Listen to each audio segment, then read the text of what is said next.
My name is Baiyon from Kyoto. I am a Japanese multimedia artist based in Kyoto, Japan, and this was taken randomly by our PR guy as I was headed out of the studio, so I looked kind of embarrassed a little bit in this gift because I didn't know what it would be used for. Today I'll be talking about our new title in this presentation entitled Bridging the Walls to Console, Mobile, and Reality. I would like to begin by speaking a little about myself and Q games. As a multimedia artist, I've been active for nearly 20 years. I operate my own record label, produce tracks, release albums, remix songs, and constantly tour the world as a DJ. I'm also the painter, graphic designer, and the fashion designer. I even had a luxury of creating a comic strip for the magazine before. For the last decade, I've been involved in many collaborations within the video game industry. My focus has been both audio and visual, which are key aspects of what the video games need as a media. And with next to no game development experience, an opportunity came to me, which led to becoming the art and sound director for a game.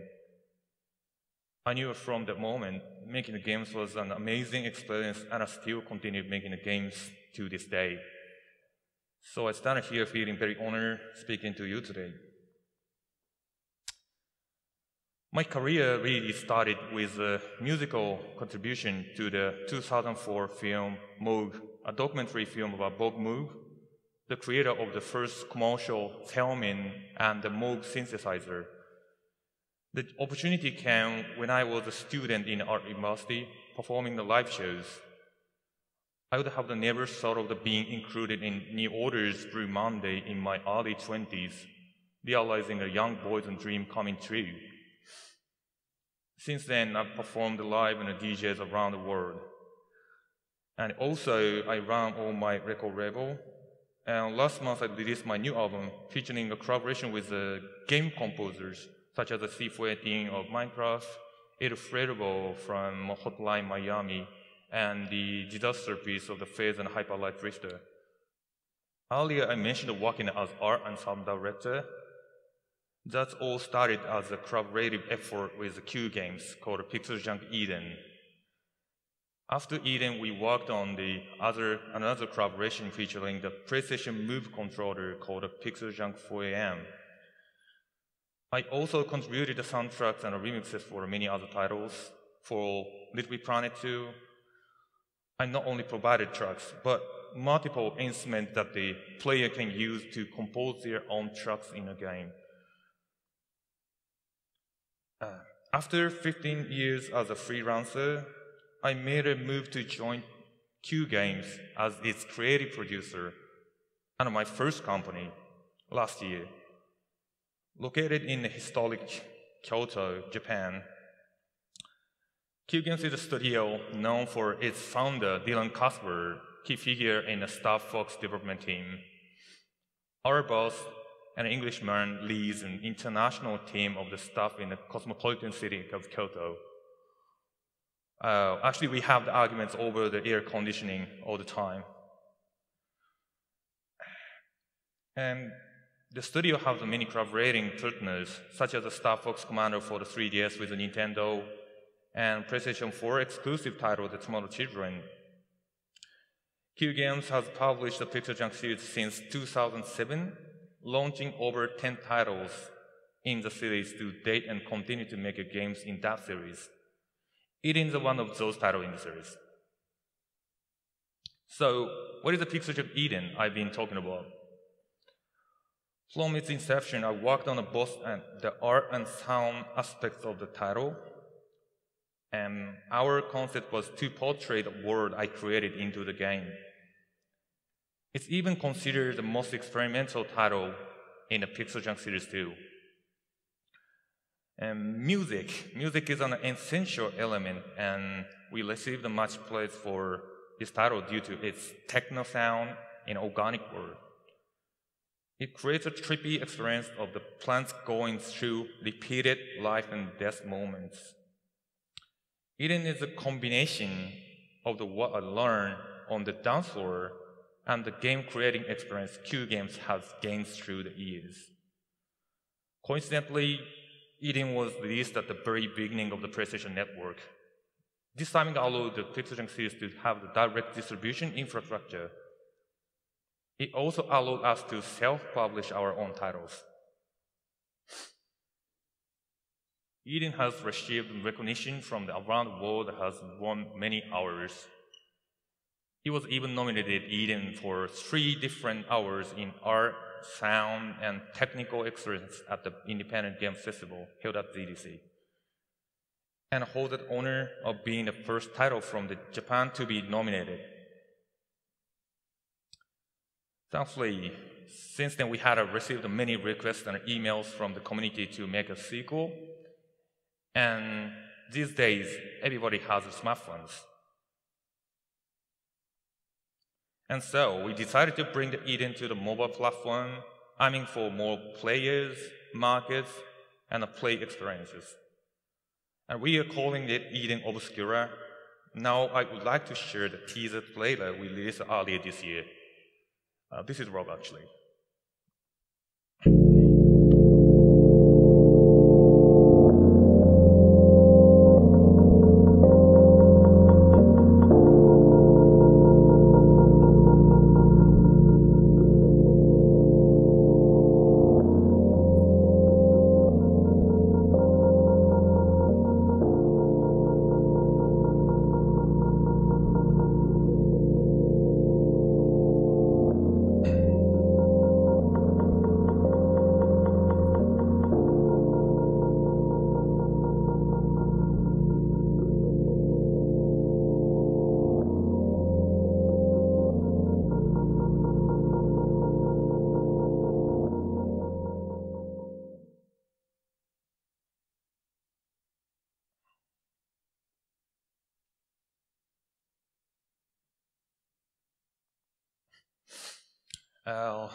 Let's get into the core of the talk.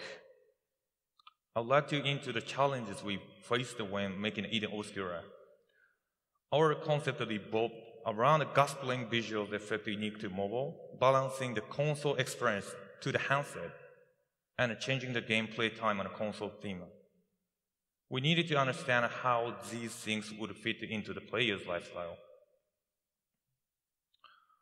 I will talk about the visual aspect of the game first. In this GIF, do you notice in the car appearing inside of the handset screen? This title uses a camera to project the various visuals in a game like a kaleidoscope. When we decided to make Eden for mobile, we wanted to retain the visuals of the original game, but we also needed a fresh and surprising approach in how they're presented to the player. As a youth, I enjoyed the transparent and shiny object, collecting tracing paper and sequences. Looking back, I still think about why transparent iMac cases were so popular. Why is the transparency is so attractive? Why is it something that is shiny is so captivating? I think that there is a subtle connection to what a disco ball represents on the dance floor. I always wondered, what if it would be like to see the scenery beyond the handset, in the handset itself? The player's surroundings can be taken into the handset with a camera, and the boundary between the both versions become blurred. In the past, we are limited by technology, but now we can actually do this. Smartphones go whenever the player goes, and this title will present the player with a new visual every time, very much like a kaleidoscope. This GIF was taken on the streets of Kyoto. Other stages have the different effects like a reprojecting environment, brightness, and we prepared many other unique visuals. Obscura from the game title comes from the camera obscura. We wanted to convey the unique function of the camera obscura that takes in the right and project images like a kaleidoscope into the name of the game.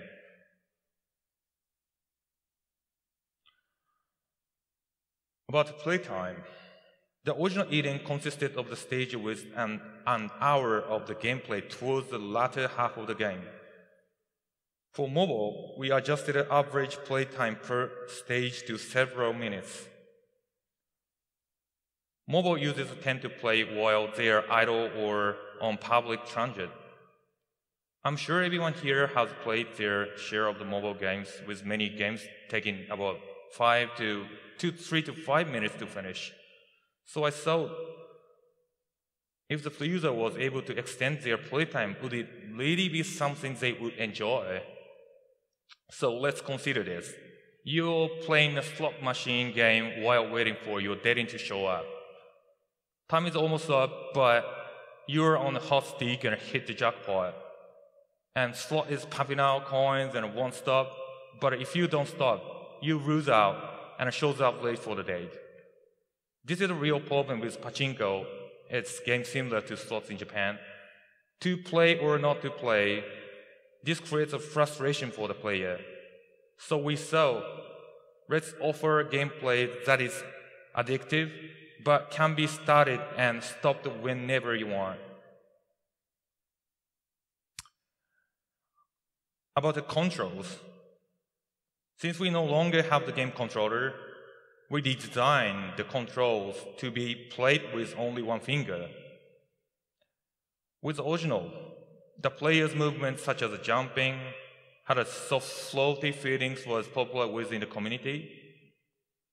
This time, we readjusted the movement of tightening this motion to best match to the mobile experience. About the game difficulty. The original PixelJunk Eden is a very challenging action game. We understood that the game had to match the casual engagement of the mobile device, so we adjusted accordingly.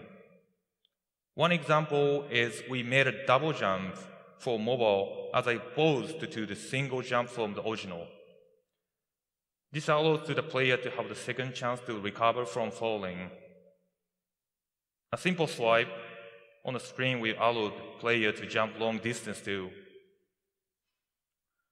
But even with these adjustments, players can still fall, so we added that feature to have the player reposition themselves at the last jumping position. Stage design. Stage design has been considerably readjusted to match the casual gameplay. We also didn't apply conventional difficulty scaling. We don't feel it the best matches the mobile community. So we avoided the huge scale for difficulty. Next is about the gameplay loop. We introduced a new item to the game called Spice. Spice fragments are awarded every time the game is played. Collecting these fragments will allow for the player to use the spices, which have unique properties that enhances gameplay. Some examples are silk length increasing by 50% or gravity becoming lighter. All spices give the player a new and fun gameplay experience. Gacha is a monetizing mechanic that everyone knows, but the concept behind it has been around for many years prior to modern monetization on modern handsets. Players will play a game endlessly to gather items or value that are given out randomly. Lastly, I will talk about the monetization. This is the one area we haven't determined yet. There are many benefits and concerns with monetization. Number one, pay once model. This is a difficult model to obtain steady revenue. Number two, free-to-play plus microtransaction. Playing the game is free and the revenue is accurate through the spices. Setting value to monetize items becomes critical for revenue to be stable, but it does allow for easy access to players. Next is free-to-play and ads. There are many games that have succeeded with this model. Users watch ads specifically marketed to them, so it's a win-win situation for everyone. However, this can be distracted from the game experience. Number 4 is free-to-play plus microtransaction and ads. This was briefly mentioned above. And last is pay once plus microtransaction. If this could be succeed, it'd be great, but it's likely a hard sell. If we can meet up the players' needs, this would be a very powerful method. Again, we have to still think about the monetization aspect for this title. So if you have any ideas, please come by after this panel and come talk to me, please. Thanks. If you have any question, hey. So you clearly are very accomplished in all these different areas of artistic endeavor. Why Q Games? What makes them a great company for you to join? I think so. I worked as a freelancer for almost like 15 years, and I didn't have any home as an artist, like a creative home. But I think the most important thing I decided to join the Q Games is the relationship with Dylan. Like, he's my boss, but also like our relationship like a kind of friend-ish. And we are always hanging out together, had a really good time together. And our artistics is close together. And I think that's the most reason. You mentioned a lot of the challenges that you ran into porting what was originally a PlayStation game to the mobile.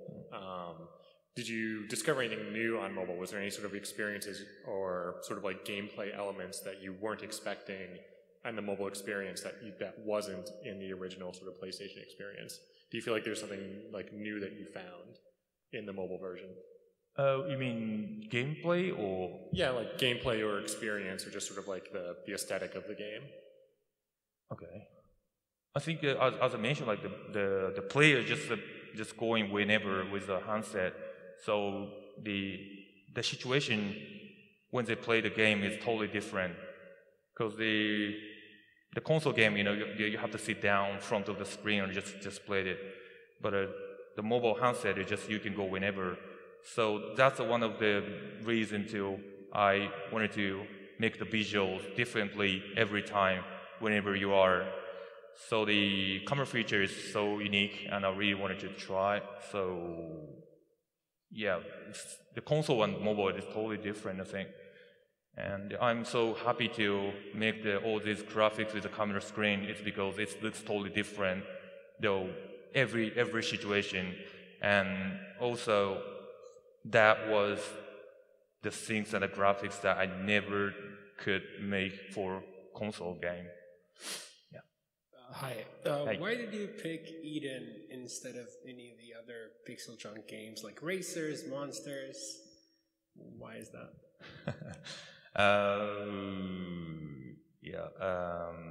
It's because like it's naturally